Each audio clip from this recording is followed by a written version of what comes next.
नमस्कार दोस्तों, मैं आशीष मिश्रा आप लोगों का यूथ पावर के इस प्लेटफॉर्म पर हार्दिक स्वागत करता हूं। आज हम नया टॉपिक लेकर आए हैं, cash and accrual basis of accounting.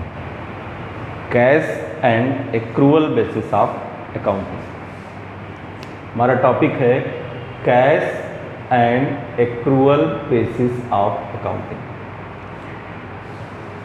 देखिए, तमाम संस्थाएं जो भी अकाउंटिंग का काम करती हैं अपने यहाँ, उनका अलग अलग बेस होता है अकाउंटिंग करने का। ज़्यादातर लोग जो बड़ी संस्थाएं होती हैं वो एक्रूअल बेसिस ऑफ अकाउंटिंग का यूज़ करती हैं। जो छोटी संस्थाएं होती हैं वो कैश बेसिस ऑफ अकाउंटिंग का यूज़ करती हैं। जनरली दो ही ये यूज़ की जाती हैं, cash basis of accounting and accrual basis of accounting. तो कैश बेसिस ऑफ अकाउंटिंग के बारे में अगर हम देखें तो क्या होता है, इसमें जो भी कैश रिसीव, एक्चुअल में जो कैश रिसीव होता है उसी को हम रेवेन्यू मानते हैं, और जो एक्चुअल में कैश हम पे करते हैं उसी को एक्सपेंसेस मानते हैं। तो cash receive means revenue, cash paid means expenses. इस तरह से हम जो प्रॉफिट होता है उसको हम निकालते हैं। जैसे अगर किसी ने कैश रिसीव किया 1000 रुपीज़ और एक्सपेंसेस किए 500 रुपीज़, तो 500 का उसका प्रॉफिट हो गया। Under this method we record revenues when cash is received। हम रेवेन्यू को रिकॉर्ड करते हैं, कब रिकॉर्ड करते हैं? when cash is received, जब कैश रिसीव हो। And expenses when they are paid, और एक्सपेंसेस तब रिकॉर्ड करते हैं जब वो पे हो रहा। This method is simple to use. Cash basis जो है बहुत ही सिंपल होता है, और इसको ज़्यादातर जो छोटी ऑर्गेनाइजेशंस होती हैं वो यूज़ करती हैं, cash basis of accounting. Next है accrual basis of accounting. Accrual basis of accounting को बड़ी संस्थाएं यूज करती हैं, और ये साइंटिफिक है, एक साइंटिफिक तरीके से। Cash basis of accounting scientific method नहीं है, जबकि एक्रूअल बेसिस ऑफ अकाउंटिंग जो है वो साइंटिफिक तरीका है। इसी को ज़्यादातर ऑर्गेनाइजेशंस यूज करती हैं। एक्रूअल बेसिस ऑफ अकाउंटिंग में क्या होता है कि जब हम कोई भी ट्रांजैक्शन करने के बाद या कोई भी इवेंट होती है, जब उससे हम अर्न कर लेते हैं उसी समय हम उसको रिकॉर्ड कर लेते हैं, और उस चीज़ को वो चाहे अर्न का मतलब क्या हुआ, जो भी आपने काम कर लिया है उसके बदले में आपको पैसा मिला है या नहीं मिला है। कोई खर्च आपने कर दिया है, उसके लिए आपने कैश पे किया है या नहीं किया है, रिकॉर्ड किया जाएगा। ये महत्वपूर्ण है। जैसे अगर आप बात करें, एक आदमी कहीं नौकरी कर रहा है, मान लीजिए उसने नौकरी ज्वाइन किया 1 जनवरी को, 1 जनवरी को ज्वाइन किया। 10 दिन तक उसने काम किया, 10 जनवरी तक, और इसकी सैलरी अगर 10,000 रुपये है पर मंथ, 10,000 रुपये पर मंथ है, तो अब आप बताइए, मान लीजिए ये जो है 15 जनवरी तक काम किया इसने, 1 जनवरी से 15 जनवरी तक काम किया है। अब ये 1 जनवरी से लेकर 15 जनवरी तक काम करने के बाद अगर ये इस चीज़ को जानना चाहे कि हमने कितने पैसे का काम कर लिया है, तो उसने कितने का काम कर लिया है? 5,000 का। 5,000 रुपये का मतलब हाफ मंथ काम किया, इसका मतलब 5,000 रुपये उसने 5,000 रुपीज़ अर्न कर लिए। वो अभी उसे रिसीव नहीं हुआ है, लेकिन 5000 उसका काउंटिंग में हो गया कि हम 5000 रुपीज़, आज तक का काम मेरा 5000 रुपीज़ तक का हो गया। जब मंथ पूरा होगा 30 दिन का, तब वो पैसा मिलेगा। मीन्स उसने इतना एक्रू कर लिया, इतना अर्जित कर लिया, 5000 अर्जित कर लिया। पैसा जो है वो उसे मिला नहीं है, लेकिन उसने अर्जित कर लिया। तो इसी को बोलते हैं एक्रू करना। मतलब जो भी आपने अर्न कर लिया है वो मिला हो या ना मिला हो। इसी तरह एक्सपेंसेज आपने पे किए हैं, वो एक्सपेंसेज आपने कर दिए हैं, वो पे किया हो या नहीं पे किया हो। Under this method we record revenues when they are earn. हम रेवेन्यू को रिकॉर्ड करते हैं जब वे अर्न हो जाएं, आइदर रिसीव और नॉट रिसीव, चाहे वो रिसीव हुआ हो चाहे नहीं हुआ हो, वो अर्न हो चुका है। And expenses when they are incurred, और एक्सपेंसेज जो है जो इनकर्ड हो गए हो उसको आपने पे किया हो या नहीं पे किया हो। जैसे इलेक्ट्रिसिटी बिल आपको पे करना है, इलेक्ट्रिसिटी बिल 1 महीने का आ गया, तो अब आपने उसको 1 महीने का हो गया, अब उसको आपको पे करना है, तो वो आपका आउटस्टैंडिंग एक्सपेंसेज हो गया, तो उसको आपको पे करना है, आपके लिए वो आउटस्टैंडिंग, उसको आपको रिकॉर्ड करना है।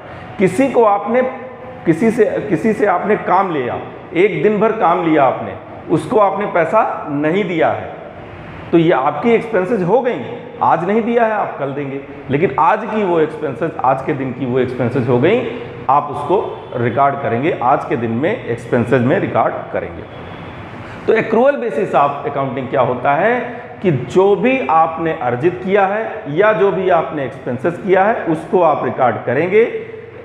अगर अर्जित किया है, आपने अर्न किया है, चाहे वो रिसीव हुआ हो चाहे नहीं हुआ हो, अगर आपने पे किया है, अगर आपने एक्सपेंसेस किया है, चाहे पे किया हो चाहे नहीं किया हो, तो उसको रिकॉर्ड करेंगे। इसी को बोलते हैं एक्रूअल बेसिस ऑफ अकाउंटिंग। इसको ही मर्केंटाइल बेसिस भी बोलते हैं, मर्केंटाइल बेसिस अकाउंटिंग भी एक्रूअल बेसिस ऑफ अकाउंटिंग को बोलते हैं। एक और यूज किया जाता है, जनरली यहाँ पे तो भारत में नहीं यूज किया जाता है, लेकिन हाइब्रिड बेसिस ऑफ अकाउंटिंग भी होती है। Under this method revenues are recorded on cash basis and expenses are recorded on accrual basis. मतलब दोनों का मिला जुला, जो भी रेवेन्यू होती है उसको हम किस पे रिकॉर्ड करते हैं, कैश बेसिस ऑफ अकाउंटिंग में, और जो भी एक्सपेंसेज होते हैं उसमें हम एक्रूअल बेसिस ऑफ अकाउंटिंग का यूज करते हैं। एक चीज ध्यान रखिए, एक्रूअल बेसिस को हम ऐसे भी बता दें, मान लीजिए आपने किसी जगह पे आपने कोई काम किया है, मान लीजिए कोई ट्रांजैक्शन हुआ, कैश जो है आपने रिसीव किया उसके लिए 5000, कैश रिसीव किया 5000, और जो है जो आपका क्रेडिट हुआ वो कितना हो गया 5000, इसको भी कर लेते हैं। तो टोटल आपने अगर सेल की है और सेल करने पर आपको कैश रिसीव हुआ 5000 और क्रेडिट में आपने रखा है 5000, क्रेडिट पे आपने उधार दे दिया है, तो टोटल आपके पास 10,000 रुपीज़ की रेवेन्यू आ गई। किसके बेसिस पे, एक्रूअल बेसिस पे ये रेवेन्यू आ गई। अब इसी में देखते हैं खर्च। एक्सपेंसेज आपने पे किया है वो मान लीजिए 2000 रुपीज़ कैश और जो है कुछ उधार हो गया आपका, तो कितना हो गया, मान लीजिए 1000 रुपीज़, तो ये 3000 रुपीज़ हो गए। ये आपने एक्सपेंसेज, आपको चाहे एक्सपेंसेज आपने कैश पे कर दिया है या आपने जो है क्रेडिट पे उधार ले लिया है किसी से, तो 1000 रुपये आपके खर्च हो गए हैं, 3000 रुपीज़ के आपके एक्सपेंसेज हुए, ये एक्रूअल बेसिस ऑफ अकाउंटिंग हुआ। अब आपका जो प्रॉफिट होगा वो 10,000 माइनस 3,000 इज इक्वल टू 7,000 का आपका प्रॉफिट होगा, आपकी इनकम होगी। Accrual basis of accounting. अभी कैश बेसिस ऑफ अकाउंटिंग होता तो सिर्फ 5000 में से 2000 कैश आपका चला जाता, 3000 का प्रॉफिट होता। इस तरह से आपका क्या होगा, ये एक्रूअल बेसिस ऑफ अकाउंटिंग। हाँ, तो अब आते हैं हाइब्रिड की मैं बात कर रहा था। हाइब्रिड बेसिस में क्या होता है, हम कैश का भी यूज करते हैं और क्रेडिट का भी, वो क्या नाम, एक्रूअल बेसिस का भी यूज करते हैं। कैश का यूज हम रेवेन्यू रिसीव करने में, जब कैश रिसीव करते हैं तो हम जो है कैश बेसिस अकाउंटिंग यूज करते हैं, और जब हम एक्रूअल बेसिस ऑफ अकाउंटिंग किसके लिए यूज करते हैं, एक्सपेंसेस के लिए। जनरली जो पेशेवर लोग होते हैं, जो जैसे डॉक्टर हुए, एडवोकेट हुए, ये सब अपने यहाँ हाइब्रिड बेसिस ऑफ अकाउंटिंग का यूज करते हैं, जिनमें दोनों मिला जुला होता है, cash basis and accrual basis. अब अगला है सिस्टम्स ऑफ अकाउंटिंग। अकाउंटिंग का सिस्टम, किस तरह से हम जो है अकाउंटिंग को करते हैं, कौन कौन से तरीके से। पहला है double entry system.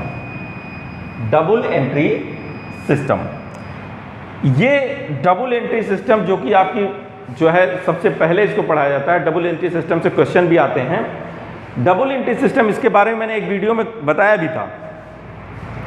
Double entry system क्या होता है, ये ड्वेल एस्पेक्ट पे बेस्ड होता है, based on the principle of dual aspect. Dual aspect means क्या हुआ, हर एक ट्रांजैक्शन के दो पहलू होते हैं।